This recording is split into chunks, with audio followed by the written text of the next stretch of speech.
Well, good evening, everyone. Just wanted to say thanks for joining us, and you can see that I'm at home. We have a couple guests here, including my dog, Phoebe. She'll be joining us as well. Um, but excited to kind of kick off the second part of our kind of journey into restorative practices at District 123. As you know, we're constantly striving and continuing to get our classrooms and our students and our teachers learning ready, and a lot of our work with our behavioral systems and our discipline systems, and now as a piece of that, restorative practices really is about also engaging some of our families in that process as well. So we're definitely excited to have Dr. Benjamin Lester here with us this evening. As I said, giving the second part of what will amount to eventually be a 6-part series, 3 this spring, 3 this fall. Dr. Lester has spent his time, it seems, at the middle school level and at the high school level, in the classroom as a principal, as a director of guidance or social work and kind of related service staff.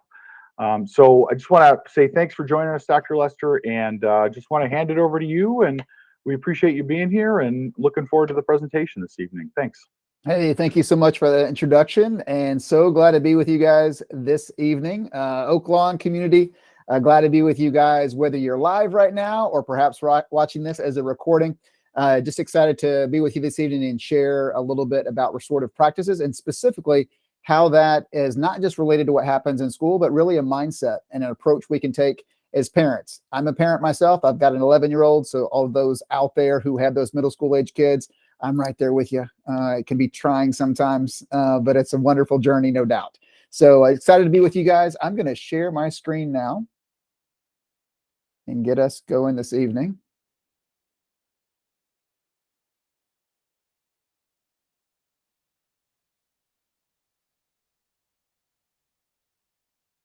And then, Joe, if you would just let me know with a verbal yes, you see my screen? We do. Thank you. Excellent. Fantastic. Well, fantastic. Again, excited to be with you guys on this second of a 3-part series for this spring. And then, as Joe said, you guys will be also having 3 other series in the fall as part of this parent university. So real quick, we'll do a welcome circle. You're going to be learning about something called family meetings in an upcoming session as well. So this is one I love to do with children, my own kids, or students as well. But just a quick circle check-in with how was your weather today? Was it sunny and bright? Was it a little rainy? Was it overcast? And then it cleared up. But if you want to, just in the chat feature there, or if you want to unmute yourself, for those of you that are live, just reflect and think about, how was your weather today? What was it like outside?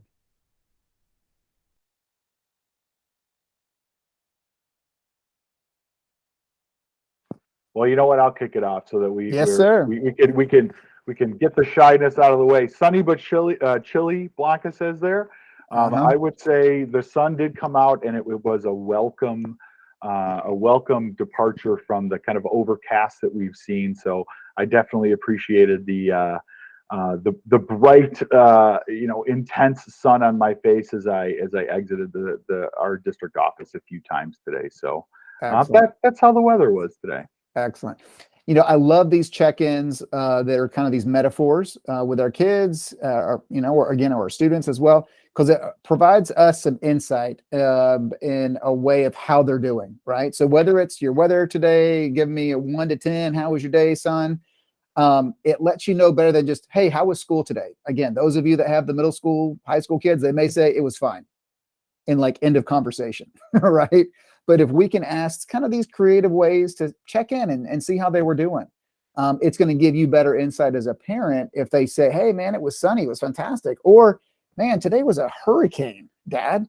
It was, it really was. It was crazy. And then it gives you a little bit more of an opening into, well, tell me about it. What was going on today? What was it? Rather than just a closed, it was fine. It was okay. What'd you do at school today? Nothing, right? So again, hopefully as we go through this time together, these are really, practical strategies you can use with your children tomorrow. right? To check in with them and start those conversations. So again, we can build those connections in really intentional ways and also provide some confidence for the students too. And those are the two things we're going to focus on tonight as we work through some of this content together, is really focus on how do we continue in intentional, purposeful ways, develop relationships with our children, and also instill confidence in them through that process, right? We want to make sure that we are, empowering them, not enabling, but giving them the skills, the life skills they need to be successful, where we're kind of developing that relationship with them. I was reminded this week that, when we think about relationships with our children, sometimes from the adult perspective, the parent perspective, it's oftentimes kind of one-sided in terms of the way we think about it. But really, it's a unique relationship because we're in a relationship with the child, and the child is in a relationship with an adult. And the dynamics of that relationship are something that we as the adults need to keep in mind more than ever with our students. Like, what am I teaching my daughter with the way I interact with her, with the language I use with her, right? So those are some of the things we're going to take a little deeper dive in tonight. So I hope you guys enjoy the ride, and also ask any questions. You can feel free to unmute yourself, or if you want to, again, put them in the chat. I think Joe's going to be monitoring that, and we'll make sure we get to those questions. We will have some times and opportunities throughout to kind of reflect too as we go through the content this evening together. So I always like to kind of start before we jump into it with a centering activity. This is something called a pleasant imagery. So again, if you're with us live, or if you're at home, or you're at a gym, or you're watching this recording somewhere, don't do this if you're in a car. But if you feel comfortable, close your eyes.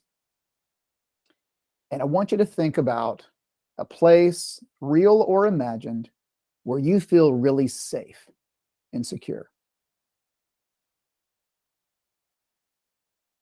Take a look around this space. What does it look like? What do you see?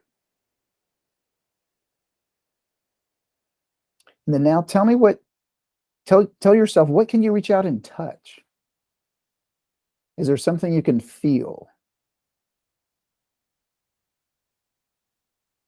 Now reflect and think, in this space, is there something you can smell? Right. Is there something you hear?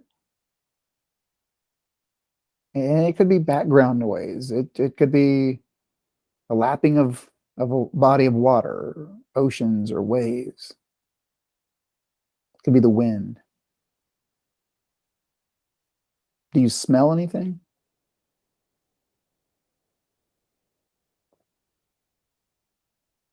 Now, in this space, reflect for a moment and give it a name.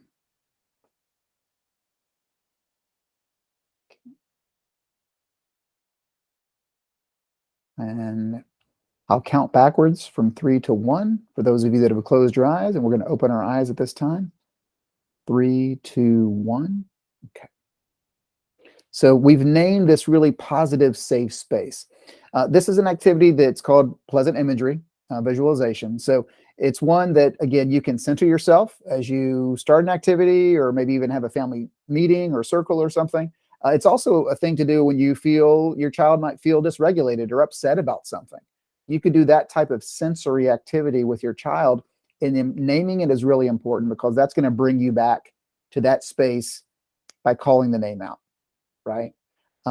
So my safe space is being with my wife and my daughter.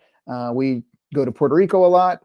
We've got family down there, and there's this one beach we go to. So that's kind of my safe space. It brings me a lot of peace and happiness. So I say that name, right? That I've given that space, and it just takes me there immediately. So again, this is a great activity for us this evening, but also with your children when they may be upset or dysregulated about something. Doing this pleasant imagery to situate them in that space, and then let's name it, so that when we do get upset, hey, let's go to that safe space. Let's calm ourselves. Okay. Thank you for participating with that, for those that did. This is a quick reminder review of really ways we can think about restorative practices, not just in the school setting, but also at home too, as it relates to really discipline and consequencing our children, right? So this idea of restorative practices, looking at punishment in a different way, that it's really a opportunity to teach, right? And even tonight in the conversation that we're going to have about connecting and having, feeding relationships with with our children and then empowering them. This is an important thing, I think, for parents, and it's something that I've, again, guilty as charged, trying to grow into as well, continually as a parent. I think I started out as a parent more kind of old school, punitive in nature with some of the discipline that I used to, my approach to it, to consequencing my daughter.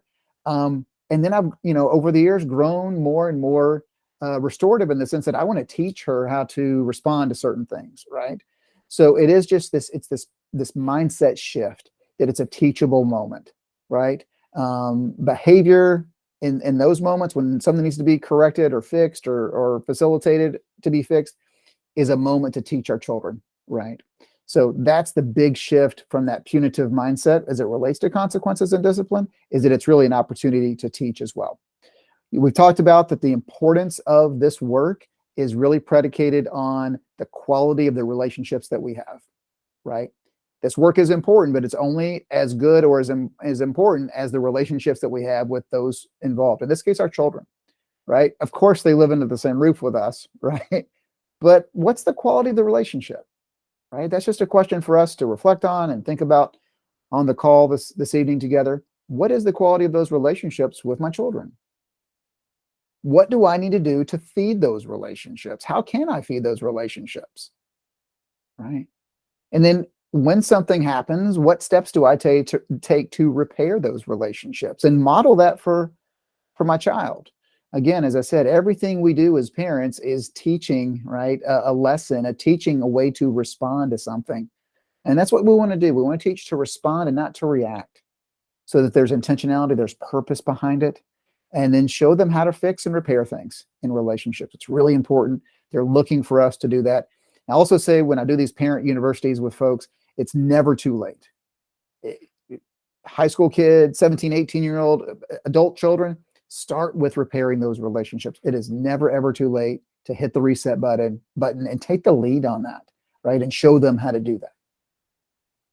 We said before, too, in that first session with Dr. Bennett, that all behavior is a form of communication. We've got to be a detective to figure out what's going on.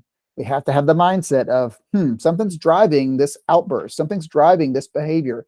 What's the root cause? What's going on? We've got to have that mindset of trying to figure it out so we can address that original or root cause need of our child, right? So we talked about, too, as parents, we need to be spending 80% of our time being proactive. That means that developing and feeding relationships with our students. Again, I have an 11-year-old. Some days I feel like I'm starting over every single day, and that's okay. That's okay. We really want to try and spend 20% reactive where we're trying to fix or repair things, but we want to front load the positive things with our kids, right? We're going to talk about that tonight, like ways we can really be intentional with providing affirmations to our children, speaking language in a way that is affirming to them, that's not going to put them in a place of blame, shame, or embarrassment, but allow us to navigate some conversations with them as well. But it's going to require us, the adults, the parents, to change our approach a little bit, change the language that we use sometimes in our interactions with our children. So here's some strategies that we could use again tomorrow to help strengthen the relationships with our children, right?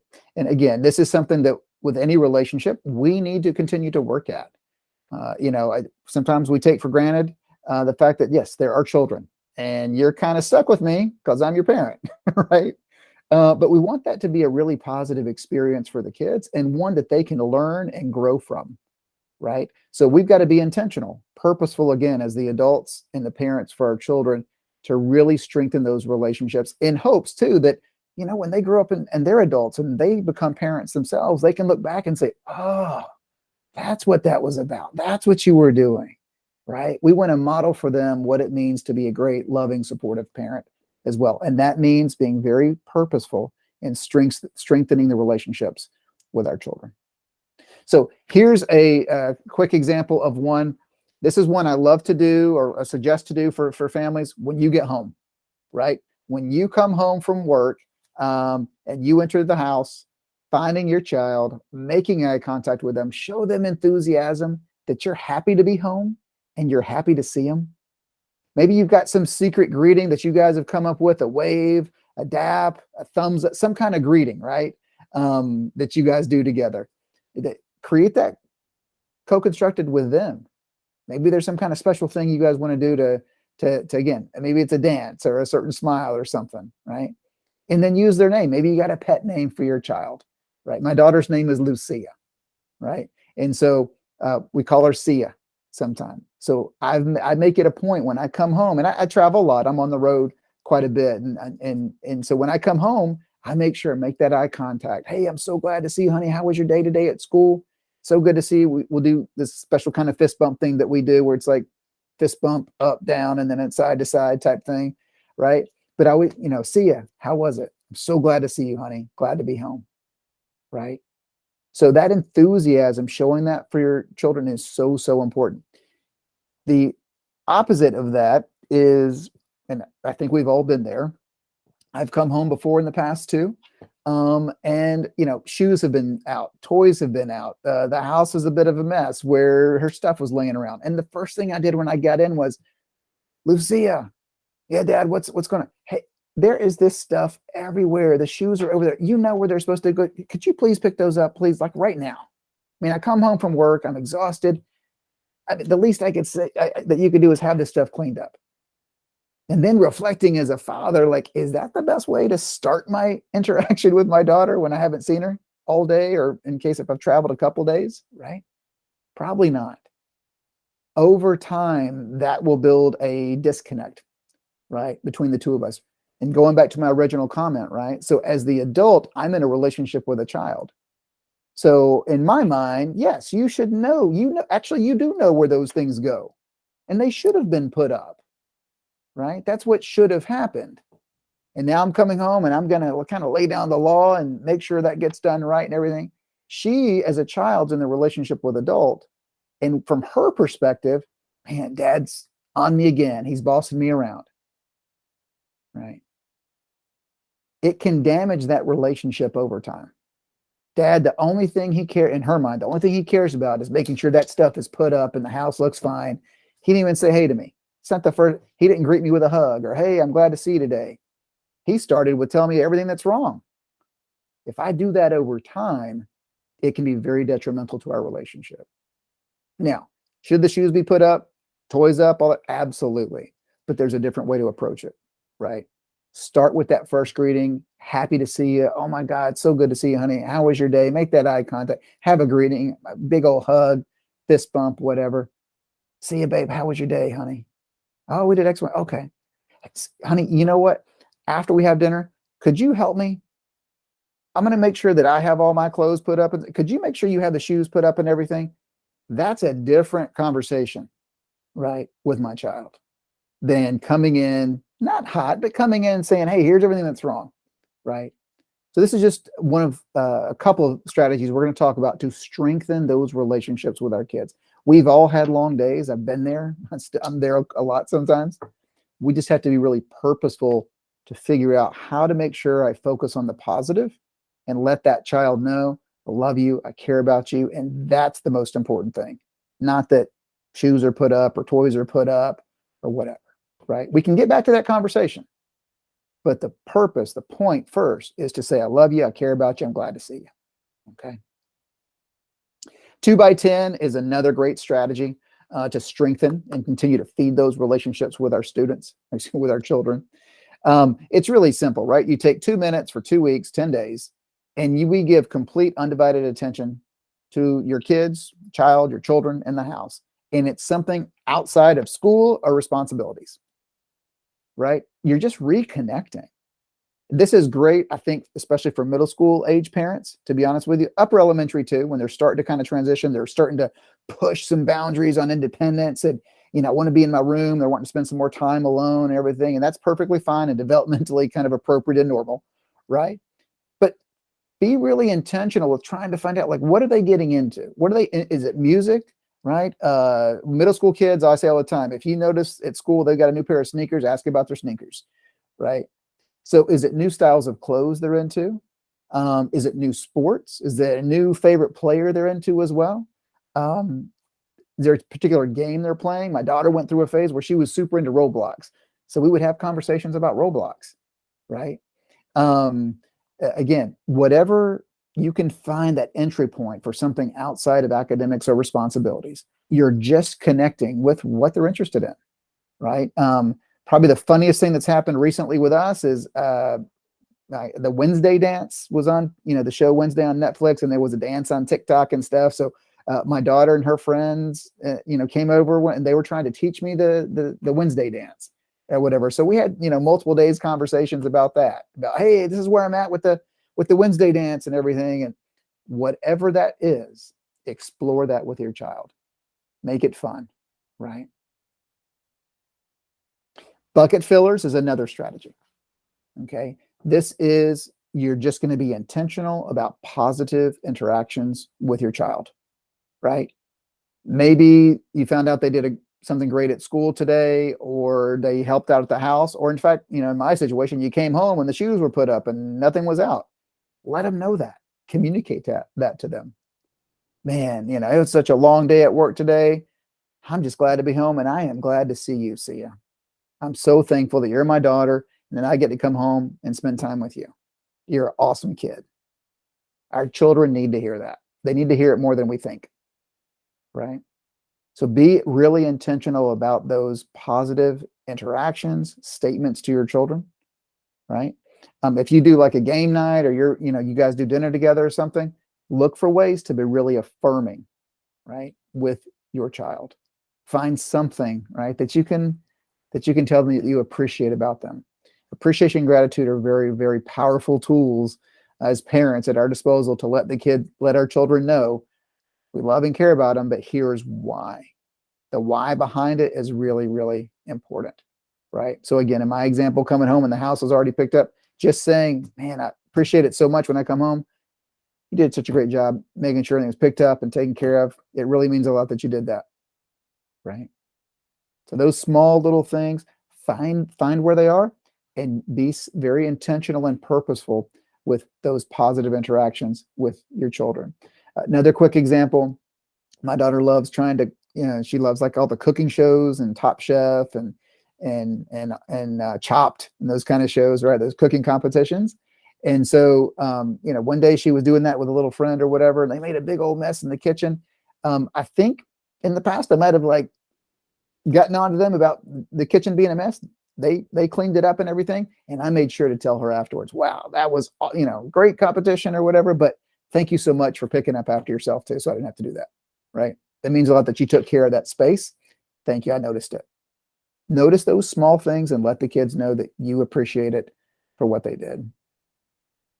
This is an activity that I like to include when we're talking about bucket fillers as well, because sometimes, we feed that positive, and sometimes there can be some underlying anger, negative feelings or emotions, when you have that interaction with your child, again, especially upper elementary, middle school, going into high school even, they may unload on you for something, right? And you're kind of wondering like what happened. This is an activity that I've used with my own daughter, many students over the years as well, just as a way to kind of, again, find out what's driving that. So I come in and, provide an affirmation or a quick greeting to my daughter. So good to see you. Been a long day, and good to see you. Good to see you today, Dad, too. But today just stunk. It was horrible. Oh, okay. What's going on? I don't want to talk about it. It was just a terrible, terrible day. I don't even want to talk about it, right? So if they don't want to talk about it, that's fine. I think sometimes as parents, we push sometimes to have that talk. But this is just an activity that if they have that kind of response, that you could do with them, right? Draw an iceberg on a piece of paper, write down that top emotion that you're feeling, honey, and then underneath, what words do you use to describe really what's going on, and or draw some pictures, right? So this is one that I did with a middle grade student a couple of years ago, and how she was feeling. But this is great to do with your children too. Visuals, drawing, art is really, really helpful for students or children who might be upset about something. They don't want to talk about it. Draw it, write it, draw it out. Let's see what's driving how you're feeling in that moment.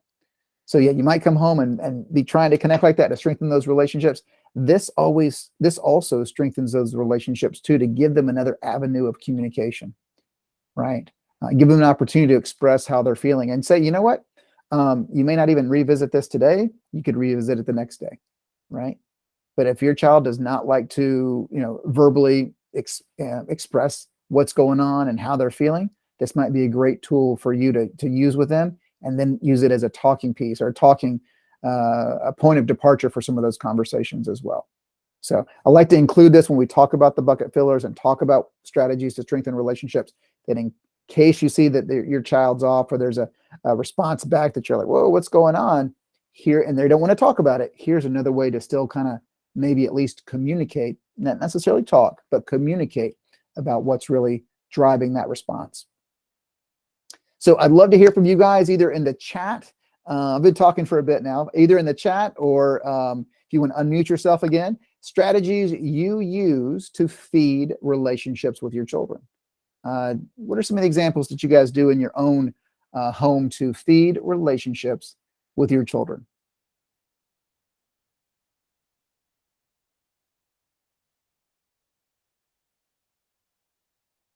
And as you guys reflect and think about that, I mentioned one a moment ago with you. My daughter, again, she loves like the cooking shows and everything. I think they're doing spring baking championship right now. So we'll go buy like a box cake or something at the grocery store, and then we will make it at home and, decorate it, try really crazy or something. But that's something that I try and do with her to feed that relationship, right? To connect with her. Because again, middle schooler, 6th grade, there's sometimes she doesn't want to connect sometimes with me, right? As dad, she's pushing some of those boundaries and wants that independence. But that's something I've found that we can do together, and we create experiences. It's a lot of fun. It doesn't cost a lot of money, right? I can buy a box cake at the grocery store or something, and we can really get together and do that together to help feed and continue to grow that relationship with her. Blanca, thanks for responding. Blanca said we spend 20 minutes daily where my daughter picks an activity that we do together. Blanca, if you're comfortable sharing and you feel okay unmuting, what is the last activity you did with your daughter? I'm really curious. As I have a 6th grade daughter, I'd be appreciative of some of the ideas. Yeah, sorry, we've got some background noise going on over here, but that's understandable. We love doing paintings, and so we buy canvases, and the last thing that we did was a unicorn painting, and so she gets to pick, what it is that we want to paint or draw. And that was the activity. Blanca, thank you for sharing that. Yeah, that's awesome. Thank you. I will say one of the things that I am very cognizant of is, regardless of what's going on, I think we all know that we're sometimes running our kids around the house and the neighborhood. But when they are talking to me, I make sure to immediately stop doing whatever it is that I'm doing, and that's a really intentional practice that I have kind of participated in for a very long time. So if I am unfortunately doom scrolling on my phone, because that's how we express some downtime, if one of them comes up to me and says, hey, let's talk about this, it is an almost immediate reaction of mine to set my phone down and make eye contact and listen intently as I can, because those moments at times can be fleeting, and they are really meaningful to me personally. Yeah. Joe, thanks for sharing that. This can interfere with a lot of those relationship feeding strategies that we do, because you're right, we can kind of get trapped in that in the strolling through, flipping through an app or pictures or YouTube, whatever.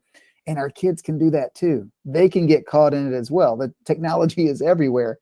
So I love the idea of just stopping and paying attention. Like that's what I'm going to be really intentional with that, and make sure that I give the undivided attention to my child. And Blanca, again, thank you for sharing that too. We do a lot of crafting with my daughter too. So she loves making bracelets. Painting is also something she does, but she loves making bracelets. And again, that's something we just pick up different color yarn and thread and stuff from the store. And then sometimes we'll sit down for 30 minutes or an hour sometimes and do those bracelets together. And I'm happy to do it, right? I'm happy to just sit in that space with her and continue to feed that relationship. So thank you guys for sharing that.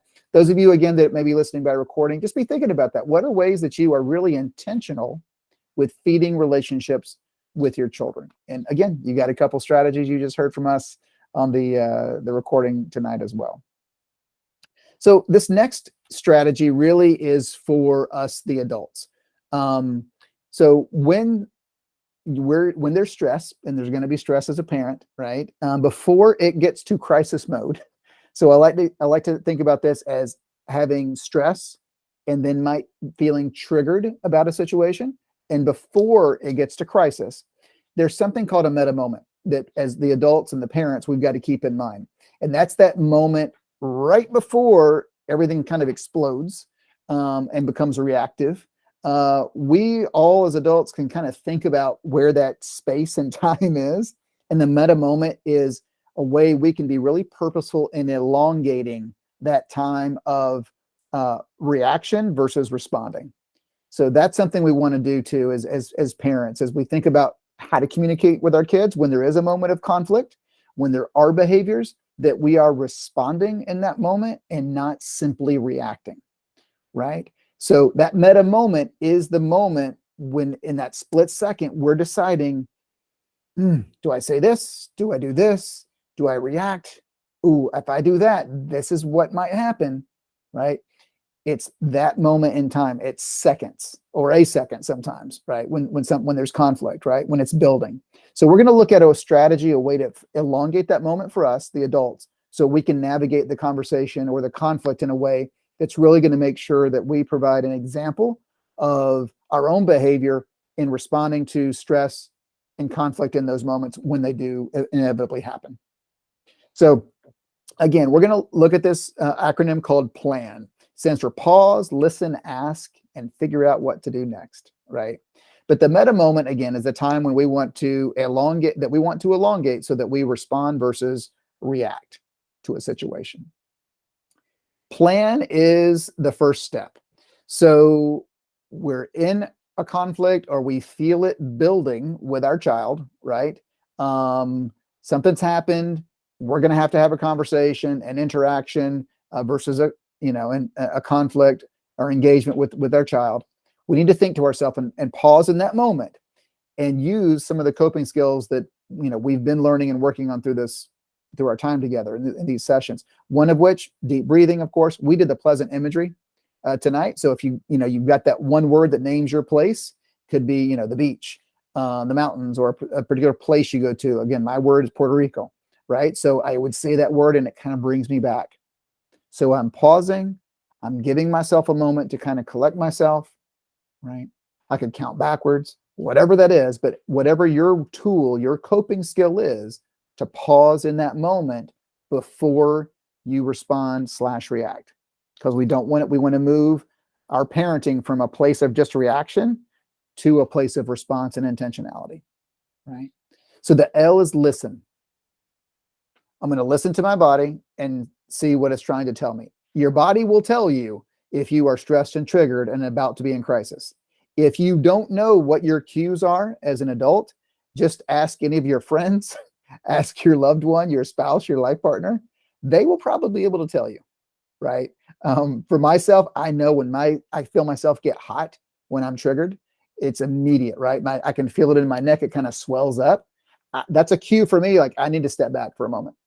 I need to, go to Puerto Rico, use my word, right? I need to do some breathing. I might need to take a walk. I might need to just say, I can't right now, but I got to listen to my body. My cue is I feel kind of the heat rise up. I can feel, again, the heart racing too. If you have, a middle school child, especially, you might see rolling of eyes. If you see that could be an external trigger for you or cue for you, like, oh, that's going to set me off. Know that about yourself, right? And have those conversations with your children when everybody's regulated. But that could be a cue for you that externally that's going to kind of elevate you, right? And then know that about yourself to be able to bring it back down. The third step, after we pause, we listen, is to ask. These are two really, really important questions, okay? And in my opinion, the two hardest things to do in this process, right? What am I assuming? Am I making an assumption about the situation? Am I making an assumption about how I think my child's going to respond or react to this? Am I assuming that the way that I deal with this, something's going to happen? Right? But that first question is really, really important for us. What assumptions am I making? What am I assuming? The second one, what am I hoping to get from the interaction, is also critical. I know as a parent, there are times when I reflect back, I'm like, man, if I would have, what I wanted to get out of the interaction was X. And I got nowhere near that with the way that I reacted to it, right? So in that moment, I've got to think, okay, if I want this person, my child, my daughter, to be able to calm down and not be hysterical because she's upset about X, right? Is raising my voice and talking over her and telling her just to calm down, it's not that big of a deal, really going to get what I hope to from the interaction? And, in my experience, no, that did not work, right? But if I keep an even tone and I keep saying, listen, I'm here for you, I care about you, how can I help? Right? Can you do some breathing with me? Right? Those have helped in situations, right? But these two questions are really important for us as that adult and parent in that moment of, let me ask myself, am I assuming too much? And then what do I hope to get out of the situation? How they enter the action? And then lastly, what's next? What's my action? What do I do? How should I intervene?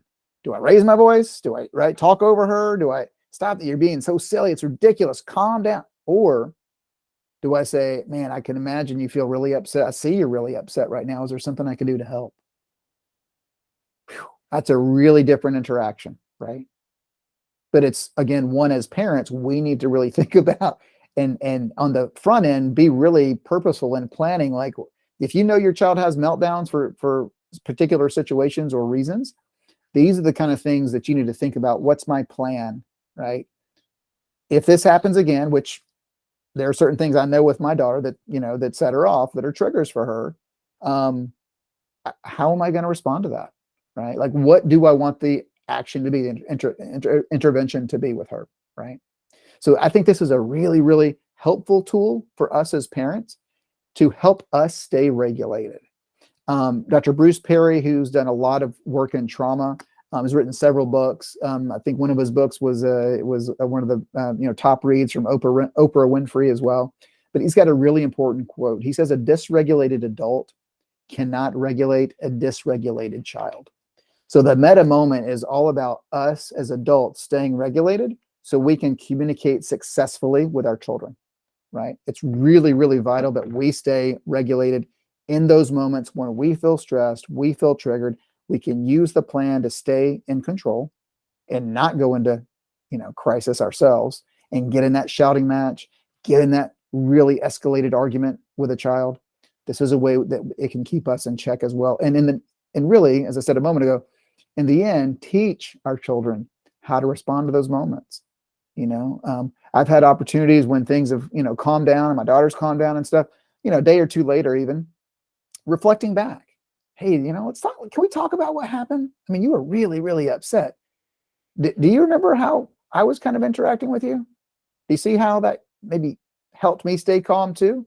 So we're modeling for them, right, the ways they can also stay regulated in those moments when they feel stressed and triggered too, so they don't go into crisis, right? In the world we live in right now, we're in this phase of the pandemic that we're in, with so much dysregulation out there, I think this one strategy, this idea of meta moment for the adults, modeling for our kids and our kids to know this too, is such a powerful thing to help us stay in control as well and stay regulated, so that we can be really intentional and purposeful with the interactions we have with our students.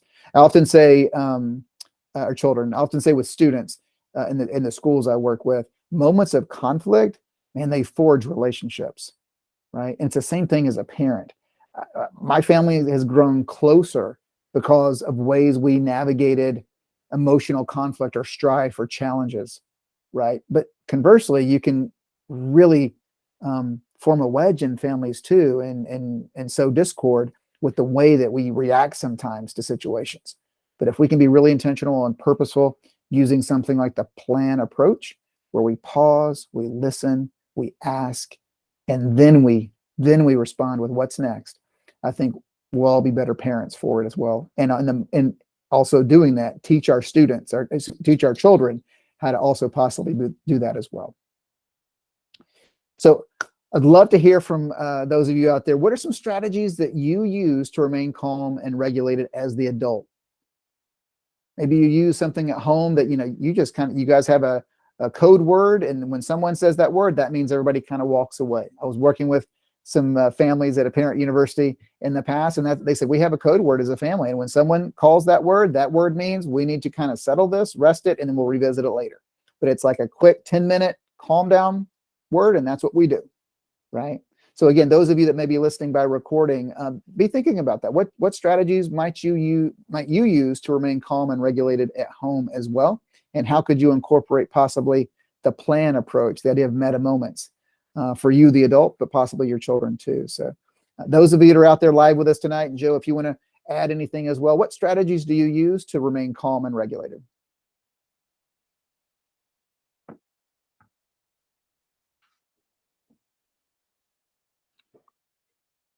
I think Blanca there has kind of really summed it up. Still Okay. working on this. Yeah. And I think, you Yes. know what, we are all still working on this. And Yep. This is something that I, as a parent, recognize oftentimes that I need to take a step back. And sometimes I do, and sometimes and sometimes I don't. Yeah. But she goes on to say, but I asked my child about how she's feeling. Yep. Thanks for sharing, Blanca. Absolutely. It's such an important piece of this all. Like so much of our regulation is tied to how our children are doing, and just asking, how are you feeling? What's going on? Like that helps us regulate too. It's interesting. There's a lot of research coming out about co-regulation. When a child not be upset about a situation, and when we stay calm, how that co-regulation, our calmness, actually gets mirrored in what are called mirror neurons in the brain for the child as well, or for the other person. So I think just, again, opening up and asking, like, how are you feeling? What's going on? Just opening that dialogue is really, really important for the parent-child relationship too, to let them know that they can express and get that out too. That will lead to calm and regulation in of itself, right? To sort through those feelings and big emotions they might be having at that time. Blanca, thank you for sharing that. So we're going to transition to another strategy that we can use with our children, again, that's really based on being very purposeful and intentional with a form of communication, not the verbal, not the productive side of it, but the listening side, the receiving side of communication, right? It's really important that we listen to our students. So an example we just gave from Blanca there about, hey, asking them how you feel. How then do we need to show our children that we're listening? That's extremely important, right? We mentioned this evening too, sometimes, we're scrolling through the phone and everything and looking at pages. The moment our child starts talking to us, man, let's put that thing down and provide undivided attention to our child, right? This is what reflective listening looks like. So there's actually some elements of this that we're going to talk about, and that you can use to provide that undivided attention to your child, so that they know you're connected, you're there, you're present to see them, right? So it includes that complete attention that we talked about. We're not going to criticize. We're just going to listen.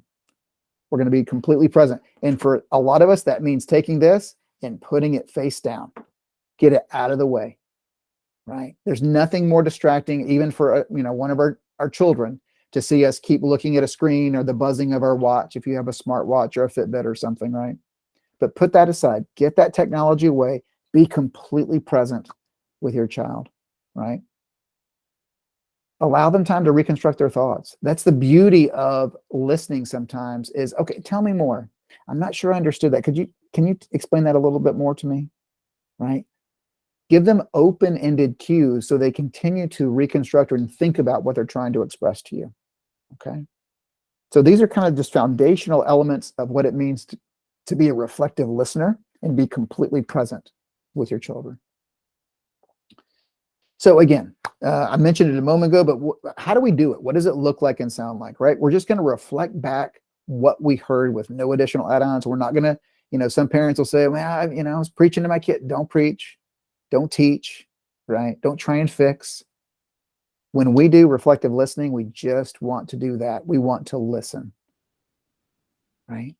We don't want to add anything on. We don't want to put any personal questions about what's going.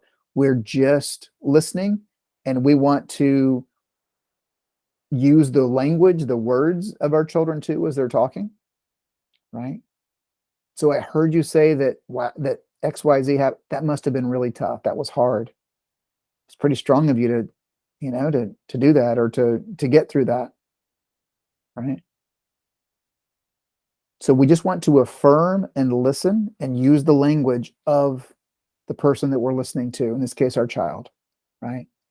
And that, as a parent, I mean, again, guilty as charged. Like, that's hard for me sometimes to not want to interject and not teach or preach or fix, or think, oh, or sometimes that's not a big deal. Are you stressing about that, really? In my head, right? That's the internal conversation. We need to step back from that and just listen. It's real for her, for my daughter, for Sia in this moment. She's upset about it, or she wants to talk about it. Okay, I'm just going to listen, right? But that complete attention, that I'm completely present with you, is developing that relationship. And again, we're modeling for our children.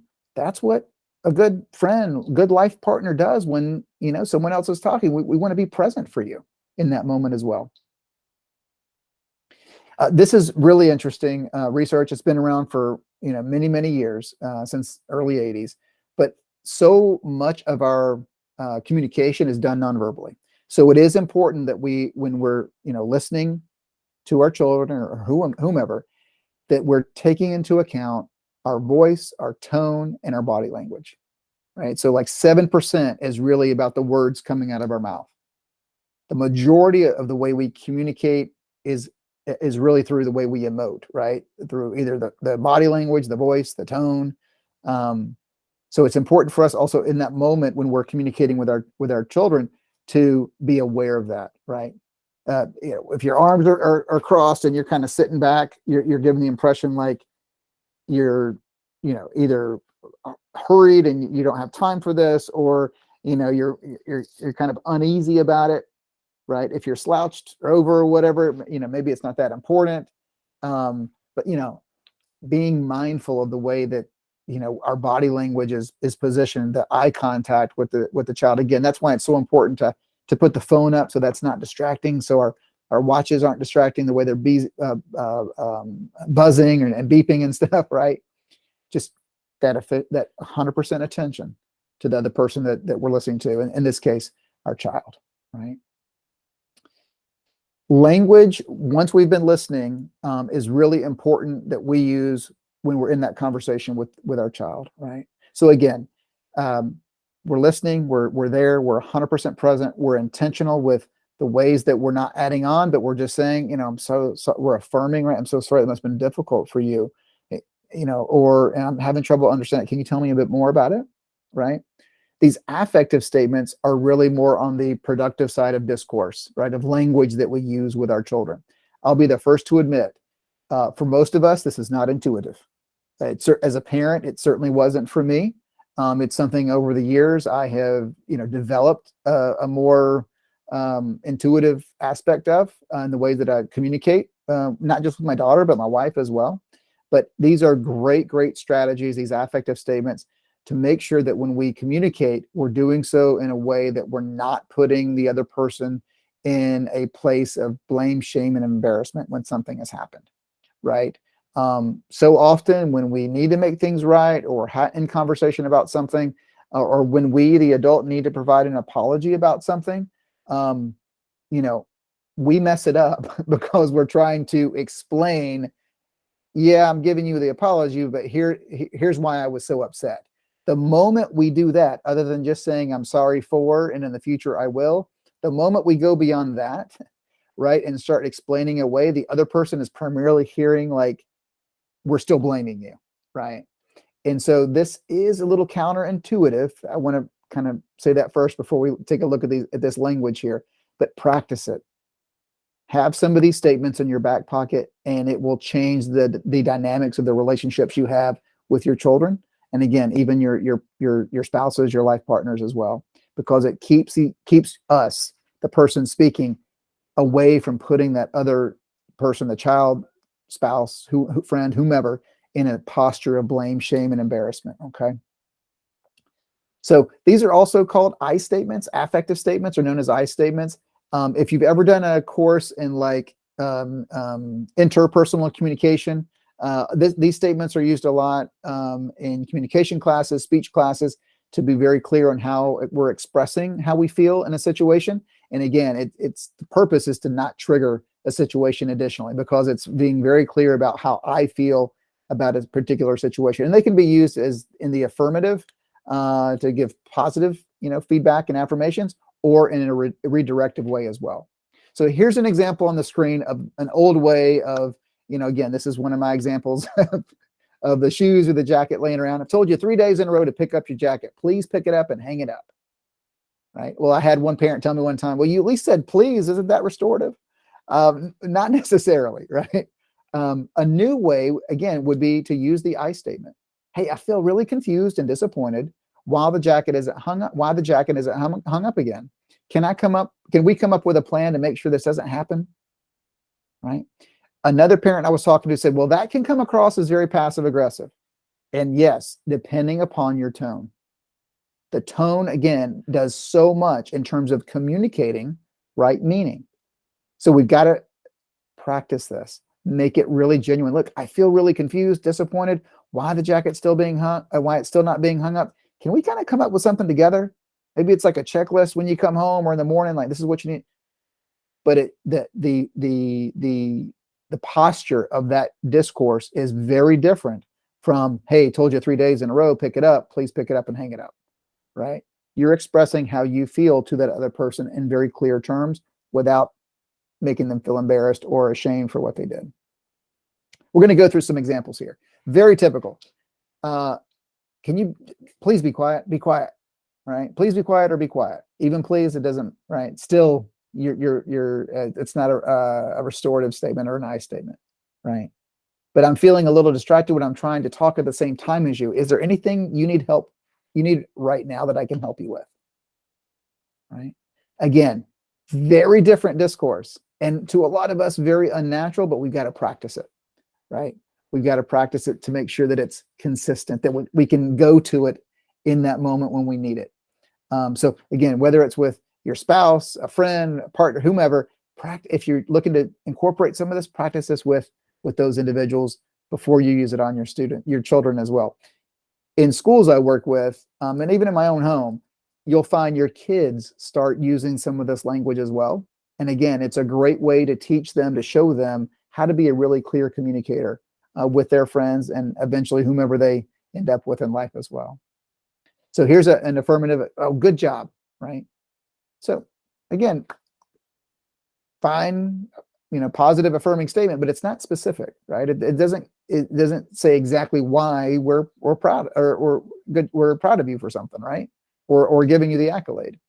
So look at the difference. I feel proud of you for working hard and doing so well in your assignment. I know that you've been giving it your all. You're such a hard worker, right?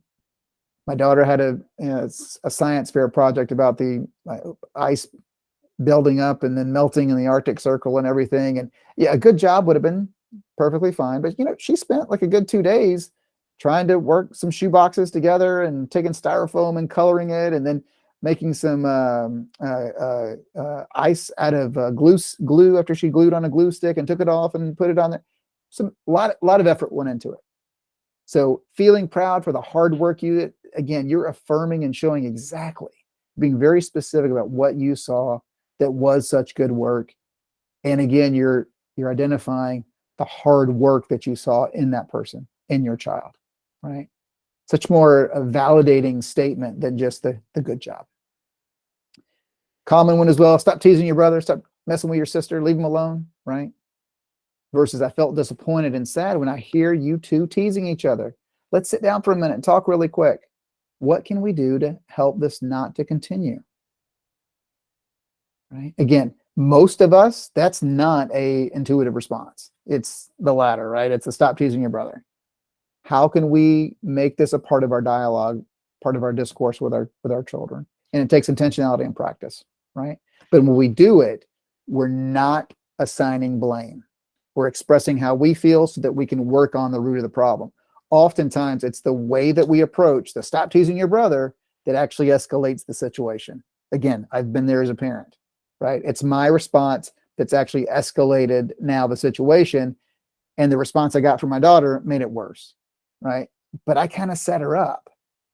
If I, truth be told, as the adult, like I kind of set her up with the way that I responded there.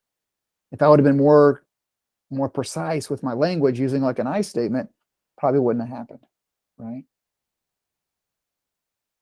So I think you guys saw this quote before from Pam Leo in the first one. I think it's really important to bring it up again, as again tonight we've kind of been focusing on intentionality and communication with our children, is that we spend time no matter what, right? So we can either change our discourse and the language we use. We can be purposeful with our own regulation and staying in control so we can respond and not react, and pour into our kids that way and model that for them, or we can pick up the pieces afterwards, right? But either way, right? Pam Leo is saying we spend time doing that, but let's spend the time on the building up and the pouring into and the investing and the feeding of the relationship, right? And modeling for them how to respond to conflict, model for them how to respond to frustration, right? So it's working on two different levels. We'll be better parents for it. We'll be hopefully better adjusted, well adjusted, and not being in so much conflict or with our children. And then we're teaching them how to manage those situations as well, right? But I just think this quote is really, again, very appropriate to revisit about the time that we spend with our children, right? So this kind of wraps up our session tonight together, but we've really talked about these three things very specifically. We've talked about the intentionality of strengthening relationships with our kids. I think it's sometimes we take for granted. They're our kids. I love them. They love me, right? Yeah, conflict happens sometimes. We tell each other we're sorry, but we live in under the same roof. We're stuck with each other. But we challenged ourselves tonight, me included, with what can we do that's really intentional to continue to feed relationships and strengthen those relationships with our children, right? And it's never too late to do that, ever, right? And that relationship ebbs and flows over time. It changes, right? The relationship I have with my 11-year-old is different than it was when she was 6 or when she was 7. It'll be different when she's 18 or 21. But I still need to be intentional with connecting with her, communicating with her, right? The second thing we looked at was regulation, that idea of plan, the meta moment, right? How can we, as the adults, stay regulated when we feel stressed and triggered sometimes, right? And the importance of, again, us staying regulated to be able to respond to situations and guide and coach our children through it, and also model that collected nature, that sense of regulation for them as well, that you too can evolve and get to this point too where you can stay regulated in a stressful situation. And then we ended with that communication piece, that affective language, the I statements, right? The importance of maybe changing the way we interact with our kids so that we don't put them in a place where they feel embarrassment or shame or whatever, so they're going to kind of come back really hard. If we just modify the way we interact, we won't put them in that posture, and we'll be able to actually have some communication with our children, right?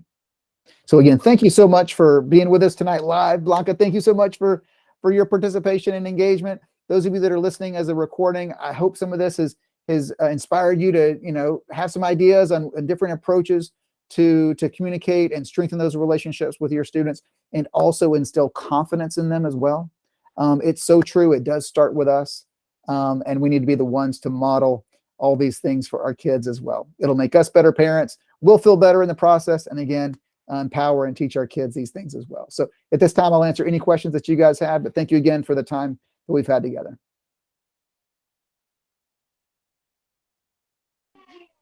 I don't have any questions. I just wanted to say that this was really great. I took lots of notes, and I'm looking forward to doing a little bit more research on, what I can do that would help with that communication with my daughter. So thank you. Excellent. Thank you, Blanca. I appreciate it.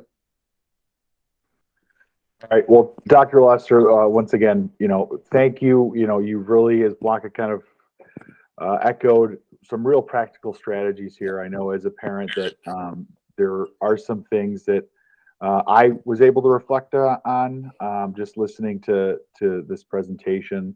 And I think that was what was really nice about this last hour is, devoting a little bit of time for learning as a parent, I think is so important and sometimes gets lost in the hubbub of life. And so thank you. We really appreciate you being here with us tonight.